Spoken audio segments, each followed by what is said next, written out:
Ustadz, ini mungkin pertanyaan terakhir ya Ustadz ya, karena waktunya sudah cemburu, udah 10.25, tinggal 5 menit lagi. Saya akan bacakan pertanyaan yang paling singkat yang sesuai dengan tema. Ini dari Ibu Oppo, maksudnya ini ya, beliau menulis dengan HP-nya ya, Oppo mereknya. Bukan Ibu Oppo ya. Oppo A54. Nah, Assalamualaikum Ustadz, saya mau tanya nih, bagaimana caranya kita agar bisa menerima dan ikhlas karena Ana selalu ngebayangin kesalahan suami Ana terus. Ana bingung harus bagaimana biar Ana bisa sabar dan ikhlas. Gimana caranya Ustadz? Jazakallah khair. Barakallahu fikum. Kesalahannya apa nggak disebutin di sana? Tidak disebutin Ustadz. Pertanyaan paling pendek dalam chat room ini Ustadz. Masya Allah. Iya jemaah. Yang pertama bicara kesalahan suami ya.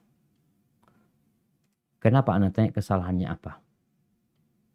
Karena terkadang ada wanita yang beranggapan suaminya nikah lagi itu kesalahan. Sehingga dia tidak memaafkan suaminya. Yang ada dalam benak dia, aku atau dia. Dia bahkan ketika suaminya menceraikan tuh istri yang kedua, dia terus akan ingat dengan kesalahan itu. Padahal nggak salah gitu.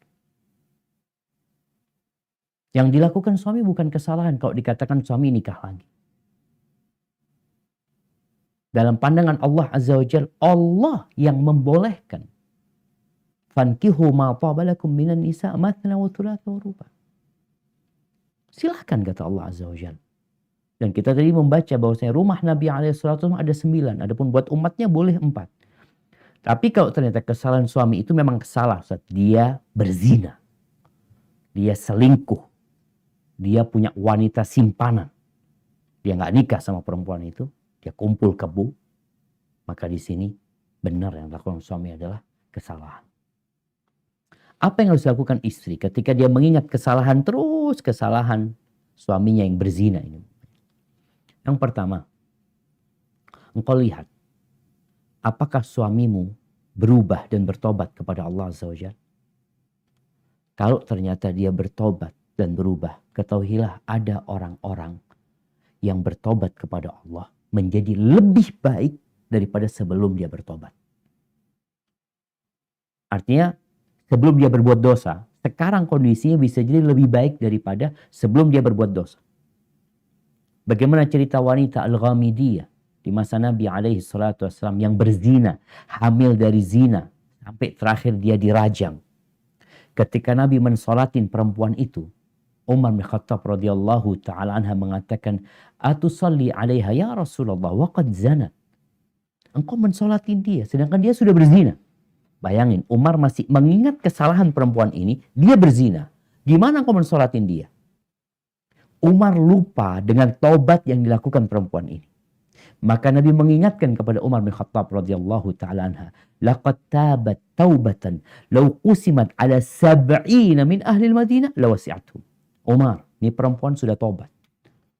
Kalau tobatnya dia dibagikan kepada 70 penduduk Madinah yang melakukan dosa, itu 70 orang semuanya diampuni dosa. Bayangkan. Taubatnya cukup untuk mengampuni dosa 70 orang. Padahal sebelum dia melakukan zina, dia nggak kayak gitu. Maka bagi para istri, kalau memang suaminya bertobat, hendaklah berbaik sangka sama suami. Karena tadi wasiat Nabi SAW, lihat kepada kelebihannya, jangan lihat kepada kekurangannya. Namun perempuan ini punya sifat mengingat kesalahan.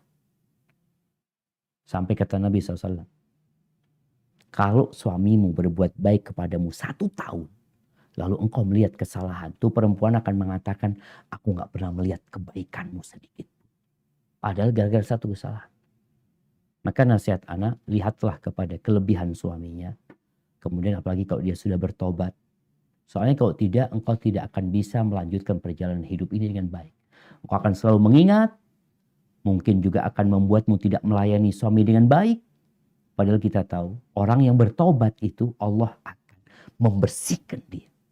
Bahkan dikatakan oleh Nabi SAW, "At-ta'ib minadz dzambi kaman la dzamba lahu." Orang yang bertobat dari perbuatan dosa itu seperti orang yang gak punya dosa.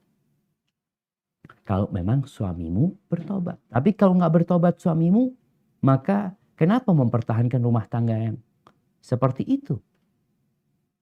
Yang mungkin akan anak-anak kesian ini itu. Kalau engkau kesian sama anak-anakmu, maka berpisah dengan suami pelaku dosa yang tidak bertobat menjadi solusi demi baiknya anak-anak kita. Hadza wallahu a'lam bishawab. Itu yang dapat Anda sampaikan. Kurang lebihnya mohon maaf. Ana kembalikan ke moderator. Jazakumullah khairan.